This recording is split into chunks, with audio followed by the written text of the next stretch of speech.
Le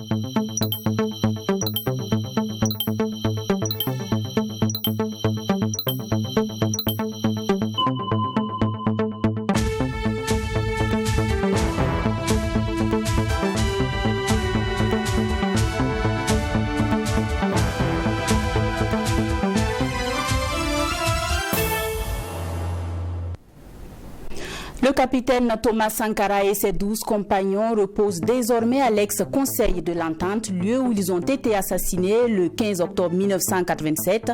Leurs restes ont été réinhumés hier dans l'intimité des familles des victimes. Images et commentaires à suivre dans quelques instants. Le Mali et le Burkina Faso veulent se soutenir mutuellement pour faire face aux défis sécuritaires. Pour ce faire, le premier ministre malien Choguel Maïga est à Ouagadougou. Il a été accueilli dans l'après-midi d'hier par une délégation ministérielle. On en parle dans ce journal. Dans ce journal, nous serons également au ministère de l'économie, des finances et de la prospective pour le premier conseil d'administration de l'année 2023. Un CACEM pour réfléchir à la contribution des acteurs dans la mise en place du fonds patriotique et examiner le rapport du bilan des activités de 2022. Bonjour et bienvenue dans ce journal. Les restes mortels du président Thomas Sankara ainsi que ceux de ses 12 compagnons ont été réinhumés ce jeudi 23 février à l'ex-conseil de l'Entente où est érigé le mémorial Thomas Sankara. La cérémonie s'est déroulée dans l'intimité des familles des victimes sous le regard des autorités, notamment le président de l'Assemblée législative de transition et du Premier ministre. Des frères et sœurs de Thomas Sankara sont allés rendre un dernier hommage à leur frère aîné. On note tout de même l'absence de la veuve Mariam Sankara et des enfants. Maxime Jean-Eudes Bambara. C'est une présence qui vaut son pesant d'or au mémorial Thomas Sankara, ex-conseil de l'Entente, ce jeudi 23 février. Celle des membres de la famille Sankara à cette cérémonie de réinhumation.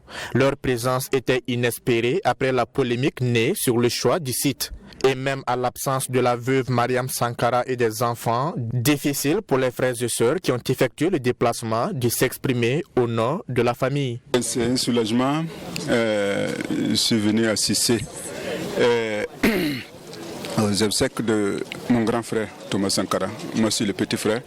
C'est à ce titre que je suis là. Non, moi, je suis venu en tant que petit frère de Thomas Sankara. Vous comprenez, non? Non, tout s'est bien passé. Voilà, c'est bon. C'est ici sur le site de l'ex-conseil de l'Entente que le père de la Révolution a été assassiné avec 12 de ses compagnons. Et c'est ici qu'ils reposeront désormais. L'atmosphère est lourde pour les parents des victimes, même 36 ans après le déroulement des événements. Pour les anciens compagnons de lutte de Thomas Sankara, c'est un ouf de soulagement de pouvoir permettre aux différentes familles de faire leur deuil. Je ressens le silence de Dieu, la grandeur de Dieu et l'humilité des hommes face au destin qui a été celui de Thomas Sankara, de ses 12 compagnons et de tous ceux qui se sont sacrifiés pour l'idéal commun. Je crois que le 15 octobre a été une véritable injustice, un véritable drame et une honte, non seulement pour ceux qui l'ont commise, mais pour le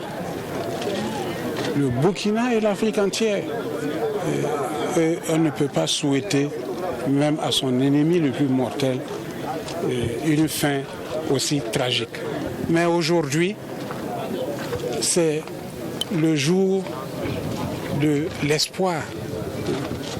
Comme vous l'avez entendu dans pratiquement tous les discours, Sankara n'est pas mort. Lui et ses compagnons et ceux qui ont perdu la vie pour la cause commune, ils ne sont pas morts. On ne se soulage pas de sa conscience. On fait avec. Chacun a porté sa croix, mais je suis heureux de pouvoir les accompagner. Et puis de mes prières, et que face aux tribulations des humains, des mortels que nous sommes, nous avons rendu hommage à l'immortalité. Le verdict du temps commence par là. Demain après demain, toutes ces clameurs-là vont s'éteindre et l'histoire et le temps inscrira Thomas dans la postérité, l'homme qui a été droit, qui a fait du Burkina un pays d'honneur. Pour Maître Benouende Stanislas Sankara, avocat de la famille Sankara, cette cérémonie de réinhumation n'était que le pendant de la décision judiciaire rendue le 6 avril dernier. Pour les familles, il fallait d'abord la vérité, la justice, avant de procéder à l'inhumation. Je pense que ce parcours-là est bouclé et nous rendons grâce à Dieu. Aujourd'hui, cette cérémonie d'inhumer les restes du président Thomas Sankara et 12 de ses compagnons, j'avoue que c'est une cérémonie qui, au-delà de la douleur, nous reconforte dans la grandeur de ce que l'homme a été, ce qu'il est et restera pour le peuple burkinabé, pour le peuple africain. Après l'arrivée des autorités, notamment le chef d'état-major général des armées, le président de l'Assemblée législative de transition et le premier ministre, la cérémonie s'est poursuivie dans l'intimité des parents des victimes, loin des objectifs des caméras et appareils photo. Une cérémonie ponctuée de discours et de prières des aumôniers catholiques, protestants et musulmans avant la réinhumation proprement dite. Dans le cadre du renforcement de la coopération entre le Burkina et le Mali, le premier ministre malien Choguel Kokala Maïga est à Ouagadougou. Avec sa délégation, il a été accueilli dans l'après-midi de ce 23 février par une délégation ministérielle avec à sa tête Maître Apollinaire Kielem de Tambela. L'objectif premier de cette visite est de créer un cadre de partage d'expériences entre les deux pays afin de se soutenir mutuellement dans la lutte contre le terrorisme. Fatima Tanikima pour plus de détails. L'avion du Premier ministre malien Choguel Kokala Maïga atterrit sur le tarmac de l'aéroport international de Ouagadougou.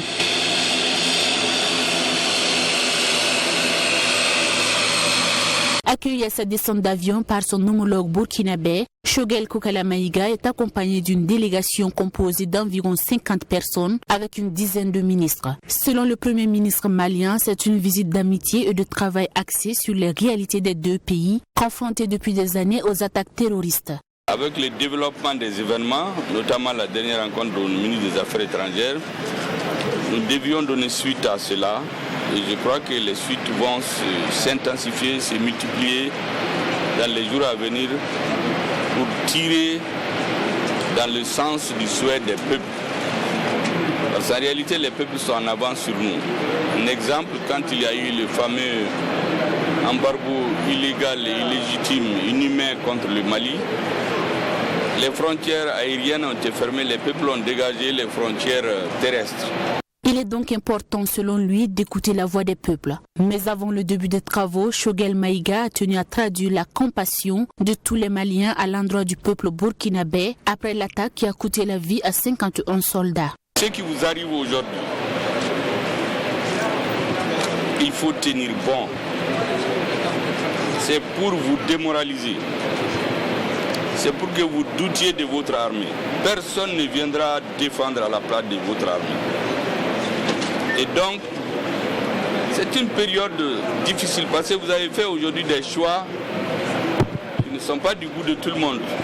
Ces attaques à répétition ont pour but de mettre la pression à l'armée et s'aimer le doute au sein des populations, à en croire le Premier ministre malien. Il a donc invité l'ensemble des Burkinabés à rester soudés afin de soutenir les forces de défense et de sécurité dans leur quête de sécurité et de restauration du territoire burkinabé. Cette étape, nous l'avons traversée. À un moment au Mali, tous les jours, c'était des villages qui étaient rasés. 40 personnes, 50, 140, des camps étaient attaqués. Nous savions très bien pourquoi cela se faisait. Les Maliens ont tenu bon. Nous voulons vous dire de tenir bon. Nous sommes sûrs que le terrorisme sera vaincu au Sahel. Il sera vaincu parce que la guerre des Sahéliens est une guerre juste. Une guerre juste qui va aboutir à une victoire. Foi de Choguel Kokala Maïga. Selon lui, le Burkina Faso et le Mali perdent des batailles mais gagneront la guerre grâce aux forces armées maliennes et burkinabées. Les deux pays partagent une frontière longue de plus de 1000 km. La mutualisation des efforts dans la lutte contre le terrorisme est donc plus qu'une nécessité. Aucune armée étrangère, il faut que cela soit clair, personne ne viendra mourir pour nous.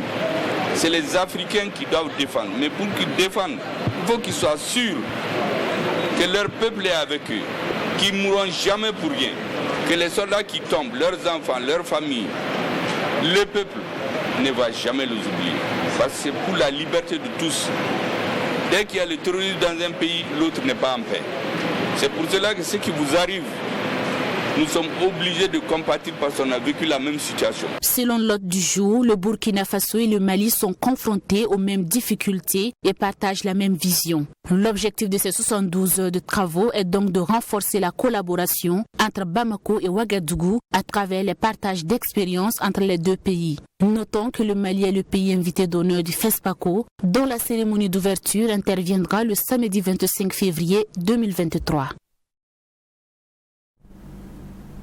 En attendant les grandes décisions de la rencontre entre la délégation malienne et celle du Burkina Faso, au ministère de l'économie et des finances, les acteurs réfléchissent à comment apporter leur touche dans la mise en place du fonds de soutien patriotique, un premier conseil d'administration qui a également permis de faire le bilan des activités de 2022 et de définir des perspectives pour l'année 2023. Le point de tout cela avec Alexis Winkouni Belemnaba.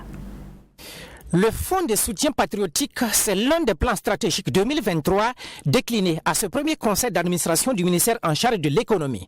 Le gouvernement, à travers le département du Aboubakar Nakanabo, veut mobiliser des ressources pour faire face à la crise multidimensionnelle que vit le Burkina Faso. Un fonds qui devrait contribuer à la restauration de l'intégrité territoriale, pilier numéro 1 du plan d'action pour la stabilisation et le développement du gouvernement de la transition. Le fonds a pour objet la collecte de contributions financières en vue de soutenir et d'accompagner les efforts de défense et de sécurisation du territoire national. Il est donc constitué des contributions volontaires des personnes physiques et morales résidant au Burkina Faso, de la diaspora burkinabé, des partenaires techniques et financiers, des dons et legs, des affectations de ressources spécifiques et de toute autre ressource autorisée. À cet effet, notre département, dont l'une des missions principales est la mobilisation des ressources financières, occupe une place de choix dans ce mécanisme exceptionnel de mobilisation. Malgré cette crise multidimensionnelle, notamment sécuritaire et politique, avec son corollaire humanitaire, les acteurs du département de l'économie ont, estiment-ils, engrangé des résultats probants. Les taux d'exécution physique et financier sont respectivement de 83,10% et de 79,40%. En ce qui concerne la mobilisation des ressources, elle est estimée à 113%. Un résultat jugé satisfaisant selon les premiers acteurs de ce département. La mobilisation des ressources propres à hauteur de 2400,54 milliards sur une prévision de 2110 milliards, soit un taux de recouvrement de 113,77% et une hausse de 399 milliards. La mobilisation de 39 milliards au profit des budgets des collectivités sur une prévision annuelle de 43 milliards, soit un taux de recouvrement de 90%.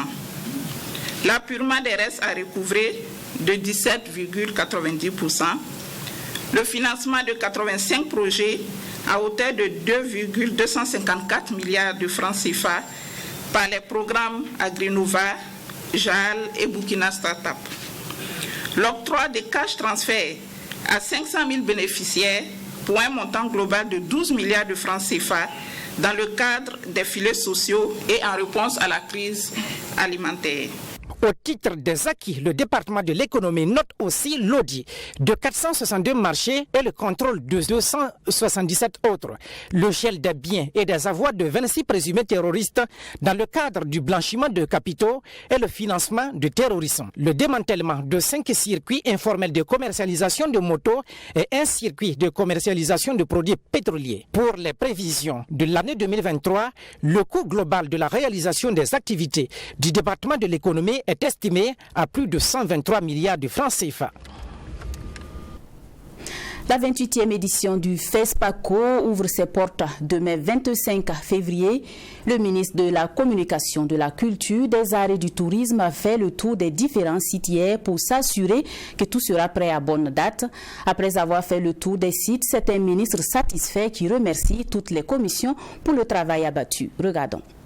À quelques heures du démarrage officiel de la 28e édition du Festival panafricain du cinéma et de la télévision de Ouagadougou FESPACO, Le ministre de la Communication, de la Culture, des Arts et du Tourisme, Jean-Emmanuel Ouedraogo, a visité les différents sites qui devront abriter les activités du festival. Ce sont entre autres le siège du FESPACO, les salles de projection telles que Ciné Roya et Canal Olympia, les espaces qui abriteront les stands, à savoir la place de la Nation et le camp fonctionnaire, ainsi que le palais des sports de Ouaga 2000 où se déroulera la cérémonie d'ouverture. L'objectif pour Jean-Emmanuel Ouedraogo est de se rassurer que sur les différents lieux où se dérouleront les activités, tout se passe comme prévu.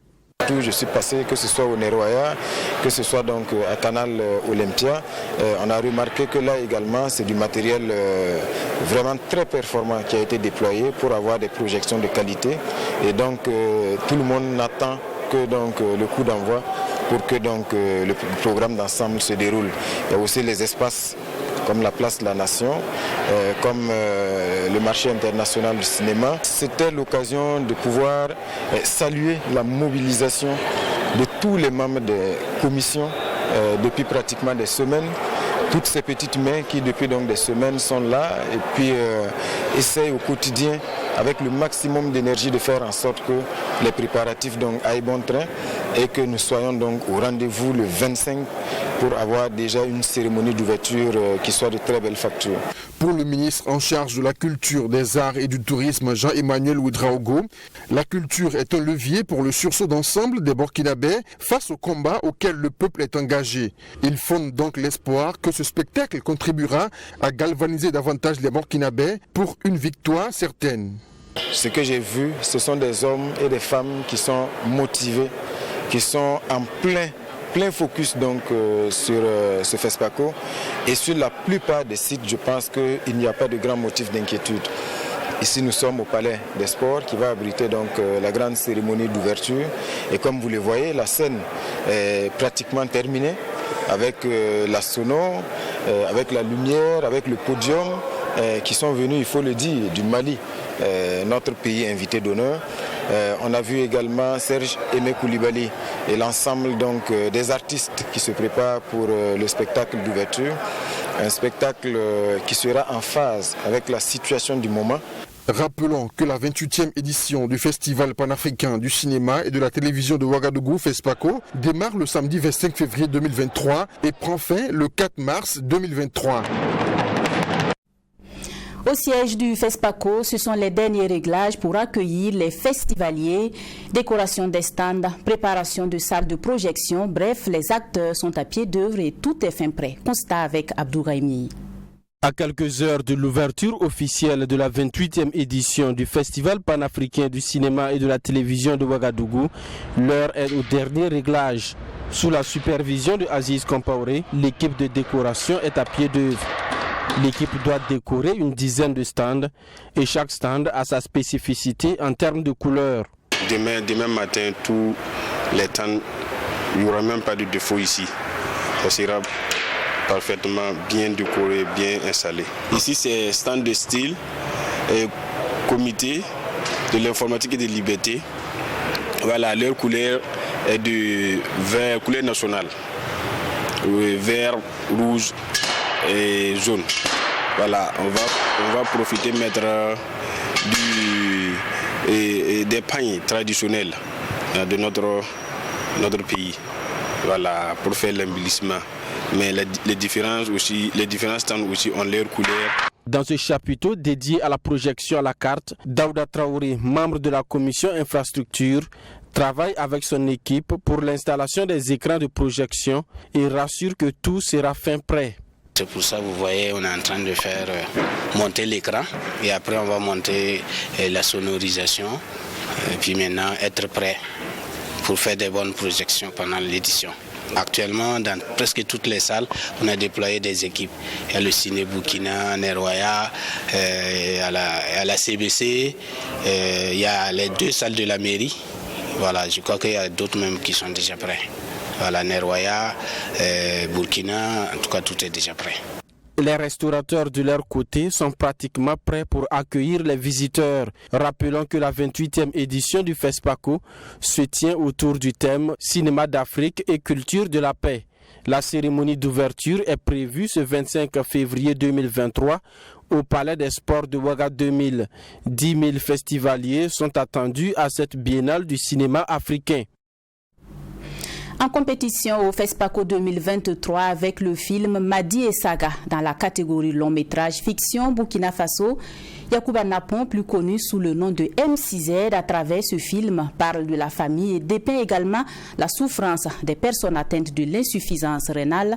Tourné avec des moyens limités, le réalisateur espère remporter le premier prix dans sa catégorie. Assami Touré l'a rencontré pour vous. Regardez.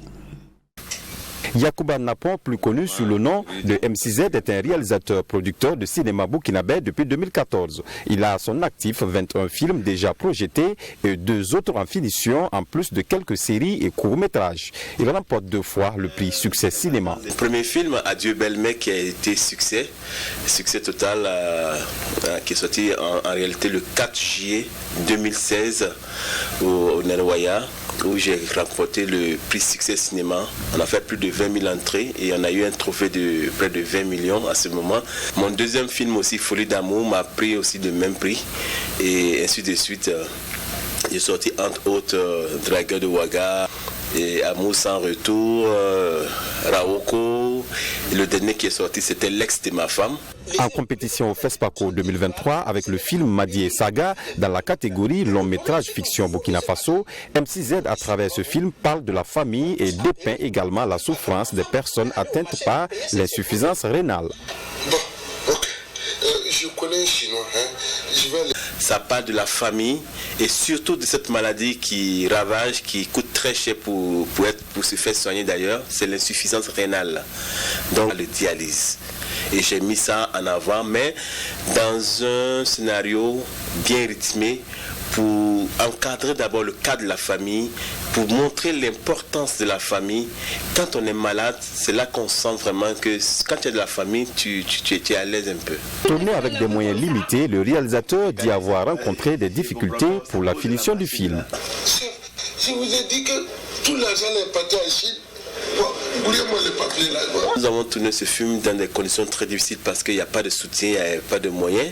J'ai eu une petite subvention d'une chaîne de télévision française que je ne vais pas citer, voilà, qui m'avait donné au moins 15 000 €. Et avec l'agent de Succès Cinéma que j'avais eu aussi, avec mes entrées gauche à droite, personnellement, je l'ai produit, mais à un moment on était bloqué parce que l'acteur principal est décédé. Et donc il fallait tout reprendre à zéro. Et ça nous a vraiment coûté la quinine. Confiant avec son scénario, Yacouba Napon espère remporter le premier prix avec ce film en compétition. J'ai confiance à mon scénario parce que c'est un très bon scénario. Maintenant, les hommes, c'est autre chose. Et donc je prie Dieu que vraiment que ce film fasse un tabac et que ça plaise surtout et que le film voyage à travers le monde entier. C'est mon souhait le plus ardent et que Dieu fasse aussi que je gagne aussi des grands prix. Il apprécie positivement par ailleurs les œuvres burkinabées en compétition dans son ensemble. Pour lui, les talents d'or de Yéniga pourraient être remportés par un burkinabé. Le niveau est très élevé. Chaque fois on dit que non, le cinéma du Burkina, en fait non, on ne met pas en valeur les réalisations des Burkinabés. Donc on a l'impression que on ne fait rien. Pourtant non, j'ai vu les extraits, moi-même j'ai dit mais la compétition sera rude à ce FESPACO entre nous-mêmes burkinabés. Donc c'est des œuvres de très belle facture et je pense que le public sera très satisfait et voir le niveau du cinéma burkinabé très haut comme ça, c'est une fierté carrément. Ambitieux, M6Z ne compte pas s'arrêter à si bon chemin. Il envisage dans les mois à venir continuer le tournage de ses films dont le scénario est déjà écrit. Mais avant, il donne rendez-vous aux cinéphiles le 1er mars à 20h30 à la grande salle de la mairie centrale pour voir le film Madi et Saga. Pour le paiement du carburant pour l'incinération. On termine en sport. La phase 2 des 32e de finale de la Coupe du Faso se sont jouées ce mercredi 22 février 2023 au stade municipal Issoufou Joseph Konombo. Le Sporting de Koubri était face à Kozaf. Au stade René Monori, l'USCO a joué contre LSC et à Koubri sur le terrain Ténékourou, Cefeb était face à Asco. Retour sur toutes ces compétitions avec Assami Touré.